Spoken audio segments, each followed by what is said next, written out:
Հարգելի գործընկերներ, սիրելի հայրենակիցներ, առաջին հերթին ցանկանում եմ շնորհակալություն հայտնել մեզ ընտրող քաղաքացիներին եւ ընդհանրապես բոլոր քաղաքացիներին Հայաստանի Հանրապետության, ընտրողներին, ինչի համար առաջին հերթին, որ հնարավորություն են տվել մեր խմբակցությանը լինել այստեղ եւ ես վստահեցնում եմ, որ այն ինչի համար դուք մեզ գործուղել եք այստեղ հաջողելու է։ Հնարավորություն է տվել նաև ունենալ խմբակցություն եւ շնորհակալություն եմ հայտնում իմ խմբակցությանը իմ տեխնայությունը առաջադրելու համար այս չափից դուրս պատասխանատու պաշտոնում։ Հաշվի առնելով, որ խորհրդարանական երկիր ենք եւ խորհրդարանական վերահսկողությունը որպես այդպիսին իմ կարծիքով բավականին կաղում է, բազմաթիվ օրինակներով դա կարելի է ապացուցել եւ հիմնավորել։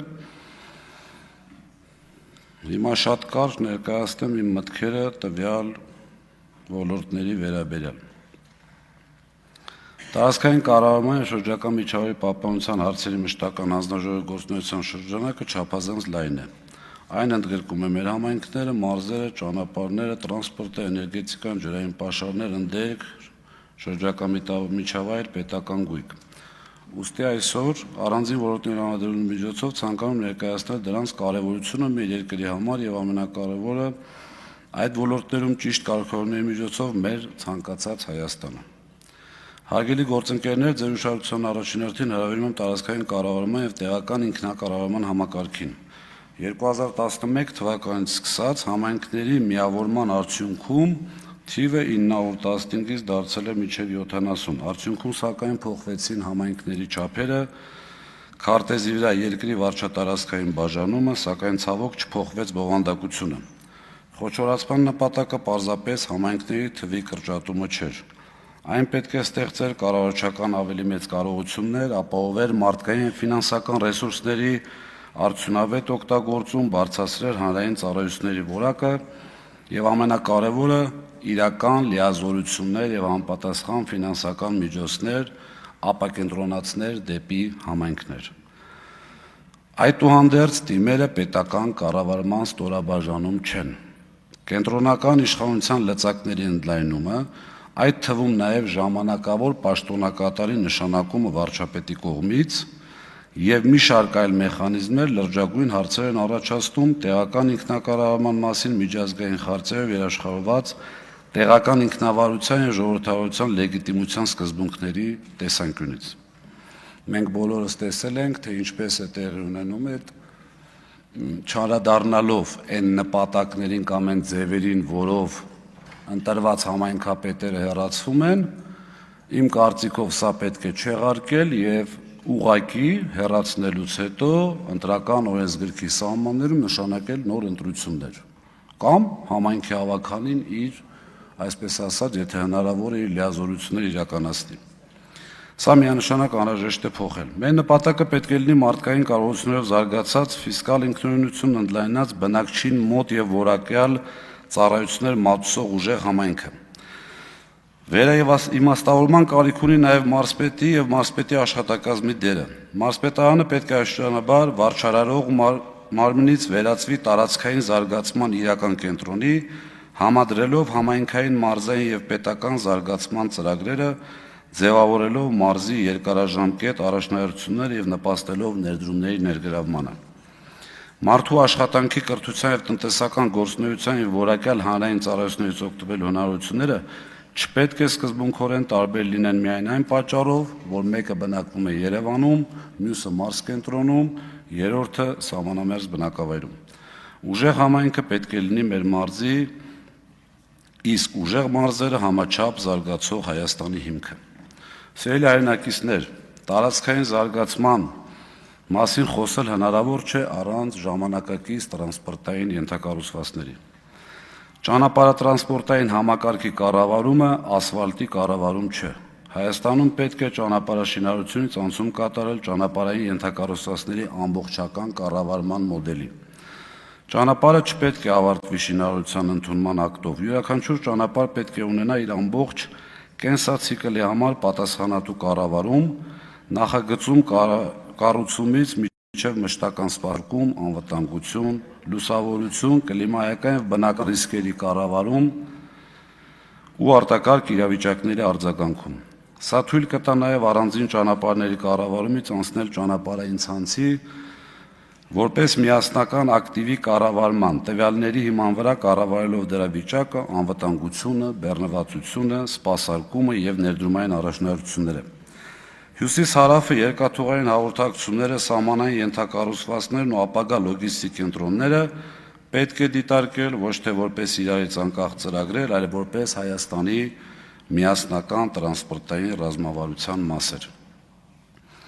Ցավով պետք է նշել, որ ռազմավարական այդ մասերից ավիացիայի համակարգում ունենք էական խնդիր, Հայաստանը շարունակում մնալ ԵՄ ավիացիոն անվտանգության սև ցուցակում, ընդ որում այնտեղ հայտնվել է դեռևս 2020 թվականին եւ այդ խնդիրը լուծված չէ։ Տրանսպորտային ոլորտի մեկ այլ խնդիր չկտրվել հողից եւ մեր բնակիչներից ամենամտահոգիչ իրավիճակ կայանում է նրան, որ չնայած այսօր մեր գրեթե ամենօրյա օրակարգում խոսում ենք ինչ-ինչ գլոբալ նախագծերից, սակայն իրականությունը երկրի ներսում եւ բնակչի համար այլ է։ Միասնական երթուղային համակարգը, որը պետք է ներդրված լիներ բոլոր մարզերում եւ բնակավայրերում, ցավոք այսօր բացառությամբ մի երկու մարզի կանոնավոր երթուղիների այդ ամբողջական համակարգը դեռևս չկա։ Սա մեր քաղաքացիների ամենօրյա կյանքի եւ տարրական բարեկեցությանը վերաբերող հարց է, որը պետք է այդ թվում պարլամենտական վերահսկողությամբ օր առաջ լուծվի։ Ինչպես մենք ենք ուզում ապահովել աշխարհի հետ կապակցության գլոբալ պրոյեկտներ, ինչպես ենք մենք ուզում ապահովել աշխարհի հետ կապակցության գլոբալ պրոյեկտներ, եթե չենք կարողանում դեռ մեր երկրի ներսում բնակավայրերը կապել միմյանց։ Հարգելի գործընկերներ, տրանսպորտային քաղաքականության կարևորությունը նաև Երևանի բեռնաթափումը, բայց սա միայն խցանումների կամ ճանապարհի խնդիր չէ։ Դա նաև տնտեսական ակտիվության, աշխատատեղերի եւ ծառայությունների գերկենտրոնացման հետևանք է։ Հետևաբար Երևանի իրական բեռնաթափումը պետք է ուղեկցվի մարզերի զարգացմամբ եւ մայրաքաղաքի հետ արագ ու հարմարավետ տրանսպորտային կապերի ստեղծմամբ։ Եթե նախկինում Սիրելի հայրենակիցներ, ձեր ուշադրությունը հրավիրում մեր երկրի մեկ այլ ռազմավարական ռեսուրսի ջրի վրա։ Եթե նախկինում ջրային ռեսուրսների կառավարում հիմնականում դիտարկում էր որպես տնտեսական եւ բնապահպանական խնդիր, ապա 44-օրյա պատերազմի եւ դրան հաջորդած նոր իրողություններից հետո այն պետք է դիտարկենք նաեւ որպես Հայաստանի ազգային անվտանգության բաղադրիչ։ Պետք է առաջնորդվել պարզ սկզբունքով Հայաստանում ձևավորվող ջրային պաշարը պետք է հնարավորինս արդյունավետ կուտակվի, պահպանվի եւ օգտագործվի Հայաստանի տնտեսության ու քաղաքացիների կարիքների համար։ Դա նշանակում է նոր ջրամբարների եւ կուտակման համակարգերի կառուցում, գործող ենթակառուցվածքների արդիականացում, խմելու եւ ոռոգման ջրի համակարգում,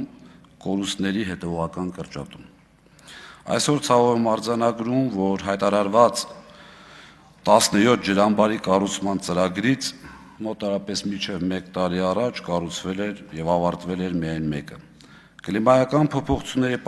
պայմաններում ջրի արժեքը միայն աճելու է, հետեւաբար այսօր ջրային համակարգում կատարված յուրաքանչյուր արդյունավետ ներդրում է նաեւ Հայաստանի երկարաժամկետ ջրային առողջապահական տնտեսական անվտանգության մեջ։ Բնական պաշարների մասին խոսելիս ձեր ուշադրությունը եմ հրավիրում նաեւ Հայաստանի ընդերքի կառավարմանը։ Մեր ընդերքը ազգային հարստությունը այն պետք է օգտագործվի պատասխանատու եւ արդյունավետ եւ առաջին հերթին Հայաստանի երկարաժամկետ տնտեսական շահերից ելնելով։ Հանքարդյունաբերությունը Հայաստանի տնտեսության կարևոր ճյուղերից է, բայց մեր նպատակը չպետք է սահմանափակվի նրանով, թե որքան հանքանյութ ենք արդյունահանում եւ ինչքան ավելի արագ եւ մեծ ծավալներով խտանյութ ենք արտահանում։ Մենք պետք է ընդլայնենք արժեքային շղթան հասնելով մետաղների, ապա վերջնական արտադրանքի ստացմանը երկրի ներսում։ Այնինչ այստեղ եւս ունենք հերթական չկատարված խոստում, դեռևս 2021 թվականին իշխանությունները խոստացել էին, որ երկիրը ունենալու է պղնձաձուլարան։ Անցել է 5 տարի, փոխարենը մենք ավելի արագ ենք արդյունահանում մեր ընդերքը, վերցնելով նաեւ ապագա սերունդների մասնաբաժինը։ Եկեք նաև հստակ արձանագրենք, որևէ տնտեսական նպատակ չի կարող արդարացնել բնապահպանական պահանջների թուլացումը։ Մեր խնդիրը ընտրություն կատարել հանքաբարձրությունաբերության կամ որևէ տնտեսական ճյուղի եւ շրջակա միջավայրի միջև չէ։ Մեր խնդիրը այնպիսի համակարգ ստեղծելն է, որտեղ բնական պաշարի օգտագործումը ստեղծում է առավելագույն տնտեսական արժեք, նվազագույն եւ կառավարելի բնապահպանական ազդեցությամբ։ Տնտեսական զարգացումը կարող է համարվել կայուն միայն այն դեպքում, երբ հաջորդներին սերունդներին չեն փոխանցում սպառված բնական ռեսուրսներ եւ կուտակված բնապահպանական խնդիրներ։ Մենք չենք կարող չարձանագրել, որ Հայաստանի բնապահպանական վիճակը շարունակում է խիստ մտահոգիչ մնալ։ Հատկապես Երևանում եւ մի շարք այլ բնակավայրերում օդի աղտոտվածությունը դարձել է մարդկանց կյանքի որակի վրա անմիջականորեն ազդող խնդիր։ Իսկ անտառային տարածքների պահպանության եւ վերականգնման ուղղությամբ իրականացվող քաղաքականությունը զուրկ է միասնական հստակ գույքագրումից եւ կառավարումից։ Էներգետիկայի ոլորտում հաշվի առնելով, որ հեծից բազմաթիվ անգամ խոսել եմ, այսօր չեմ խոսեմ միասնական համակարգի կայունությունից։ Հայաստան-Իրան 400 կՎ գիծը դեռևս պատրաստ չէ։ 90%-ով է պատրաստ եւ իմ ինֆորմացիայով այնտեղ մի քանի հենասյան խնդիր կա եւ 220 կՎ տրանսֆորմատորի խնդիր, բայց ունենք այդտեղ այլ խնդիր։ Իմ ինֆորմացիայով այդ գծերը որ քաշվում են, հետո տեղի են ունենում գողություններ։ Անգամ կառավարությունը դիմել էր հեծին, որպեսզի հեծը, պարոն Կարապետյանը գիտի, 10 կՎ գծից հնարավորություն տա գիծը լարման տակ դնելու, որպեսզի գողությունները չկատարվեն։ Ինչ վերաբերում է արևային համակարգին, ինչպես հիշում եք, եթե չեմ սխալվում, այս ամբիոնից վարչապետը հայտարարեց, որ սարքել ենք 2 հատ ատոմակայան, ով որ չի պատկերացնում, ասեմ ձեզ, խոսքը վերաբերում է արևային կայանների։ Եթե արևային կայանների այդ 2 ատոմակայանը չունի ակումուլյացիոն համակարգ, այսինքն մենք չենք կարողանում դրանք կուտակել, ապա դա ավելի մեծ վտանգ է դառնում, քան օգուտ։ Այսինքն, երբ որ առաջարկը ավելի շատ է պահանջարկից, այստեղ մասնագիտական լեքսիկոնով չխոսեմ, դա շատ լուրջ խնդրեմ է, օրինակ համակարգի 0 նստելը։ Որպեսզի ունենանք կայունություն, շատ անհրաժեշտ է ունենալ այդ ակումուլյացիոն կայանները։ Անգամ եթե ատոմակայանը կանգնի էլ, սիրելի հայրենակիցներ, Հայաստանի Հանրապետությունը էներգետիկայի մասով համարվում է ինքնաբավ երկիր։ Այս պարագայում քննարկել, թե Ալիևն ինչ ասել, ընդեղից Նախիջևանից հոսանք բերենք, մյուս անենք, կարծում եմ ճիշտ չի։ Նաև այստեղ խնդիր ունենք ընդհանուր Իրան-Հայաստանի շարունակությունը համարվող Հայաստան-Վրաստան գծի կառուցումը, որը եւս դոփում է իր տեղում։ Ավարտելով ելույթս ցանկանում եմ նախորդիվ հնչած ինձ ներկայացնող իմ գործընկերոջը, որին առանձնահատուկ շնորհակալություն եմ հայտնում մտահոգող հարցերին։ Հանձնաժողովի նախագահի պաշտոնը ինձ համար չափազանց պատասխանատու պաշտոն է։ Ինչ վերաբերվում է իմ գործընկերների հետ, այսպես ասած, կռվացնելուն, չի ստացվի, շատ հարգում եմ եւ իրենք ինձ կօգնեն։ Սա եղել է ֆրակցիայի որոշումը, համաձայնացվել է մեր ընկերների հետ, որևէ խնդիր չունենք։ Չեմ խնդրելու ձեզ ինձ ընտրել, չեմ հորդորելու ձեզ ինձ ընտրել, չեմ պահանջելու հաշվի առնելով Դոնթի բանաձևը միայն այդ առումով պահանջելու ինձ ընտրել, բայց ընտրվելու դեպքում պատրաստ եմ համագործակցել բոլորի հետ, անկախ քաղաքական, այսպես ասած, շատ խորը տարաձայնություններից։ Հիմա շատ փոքր անդրադարձ կատարեմ պարոն Հակոբյանի այսօրվա ելույթին, չցանկանալով մտնել նրա մեջ, որ եթե այստեղ խոսվում է, չէ, ասենք, որ ամենայն հավանականությամբ դա պետք է համարվի որպես ապատեղեկատվություն։ Բայց ինչևէ, չէ, եթե ազգային ժողովի ամբիոն համարենք, ներողություն ավարտեմ, ինձ թվում է հնարավորություն կունենաք, ես չգիտեմ ինչի մտածում եմ դուք ինձ հարց եք տալու, էլի։ ունենաք այդ հնարավորությունը։ Ուրեմն խնդիրը ինչի մասին է։ Հայաստանի Հանրապետությունում գործում է հետևյալ համակարգը։ Բացարձակ հետաքրքիր չի եւ կապ չունի, թե քրեական գործը ինչին է վերաբերվում, ինչին ուշադիր եղեք։ Շատ կարևոր է, թե ում է վերաբերվում։ Հիմա իմ հոր, ես ճիշտ ասած, եթե զգացել եք, բավականին եւ իմ գործից չեմ անդրադարձ կատարել եմ, ստիպված եմ, ոչ իմ ընտանիքից եմ ցանկանում խոսել, բայց այստեղ